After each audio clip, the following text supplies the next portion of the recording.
This man on the screen, Haim Nassim Cohen, is a famous TikTok star who portrayed himself as this generous, loving family man that cared a lot about his children.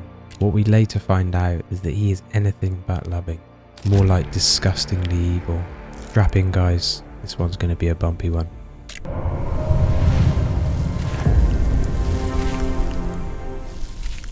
Social media is a double-edged sword. On the one hand, it allows for a continuous form of communication and expression that everyone can participate in. In the same breath, social media can provide a platform for some of the worst that we have to offer. We see it so many times, big names on these websites like YouTube, Twitter, Instagram and the like, who come into the fire when all their nefarious actions reach daylight. And with even newer, more accessible platforms emerging, we get more and more news about the mould growing beneath our feet. And TikTok is no different. TikTok itself has always been a touchy subject as social media goes.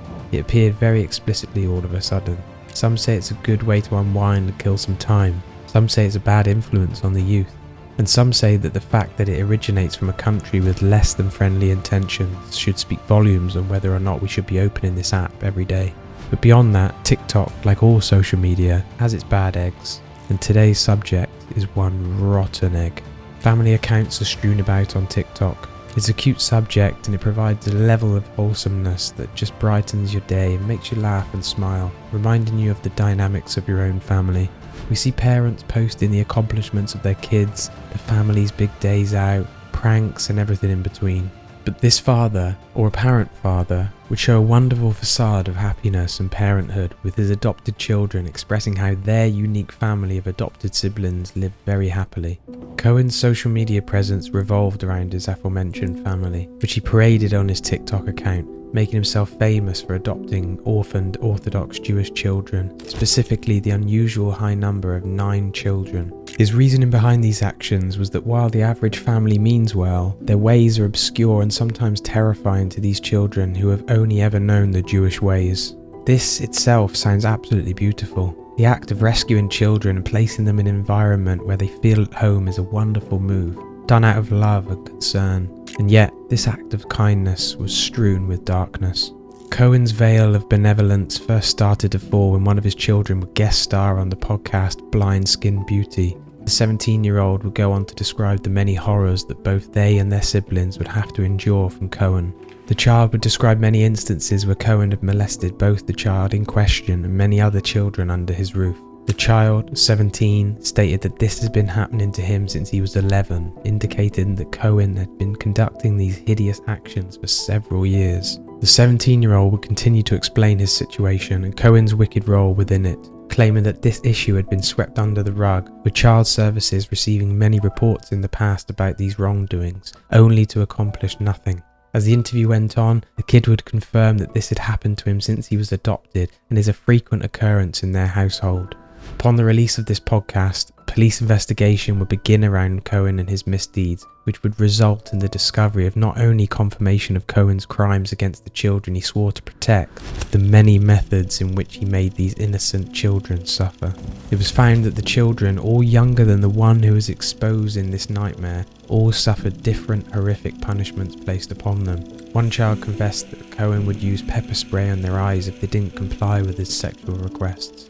Another child described many situations where they would be locked in a room for what was apparently hours on end, to be only out when Cohen desired further sexual acts. Upon this and more information about Cohen coming into light, charges were laid as he finally looked upon some semblance of justice. Many people spoke up, explaining that Cohen had always acted suspiciously, feigning a concerned and caring father image, all while tormenting these children. It was also discovered that Cohen was not his original identity. Before changing his name and details in 2009 due to his sudden conversion to Judaism, Cohen was legally named Jeffrey Luan Vigil, which contradicts his image of being born an Orthodox Jewish man hoping to provide a home for children without. At the time that Cohen's many court hearings on the matter began, Cohen would start taking an oxygen mask to court. Already wheelchair bound, this wouldn't be out of the ordinary. However, it was later discussed by one of Cohen's former children that he did not need this oxygen supply and was faking it like many other details about his life which he has faked, such as his wheelchair dependency, which too was faked in order to garner a specific image of harmlessness and frailty to others. Cohen's case currently continues to this day as he attends several court trials in order to obtain some method of clearing his name. However, with his name now everywhere as the TikToker who brutally molested his adopted children, it would appear that the amount of child sexual assault charges Cohen has will just keep piling up. People like this aren't just hidden away in some dank, dark basement. They aren't always in vans or in sketchy cars. Sometimes it's people we know. Sometimes it's fathers who appear to mean the best, when in reality they're nothing more than vicious and predatory. And even worse, we follow them, we watch them on social media, we prop them up, we laugh at their antics. We laugh while behind the camera the children are crying and the predator smirks. But like always, the facade fades, the show stops, and the monster is trapped.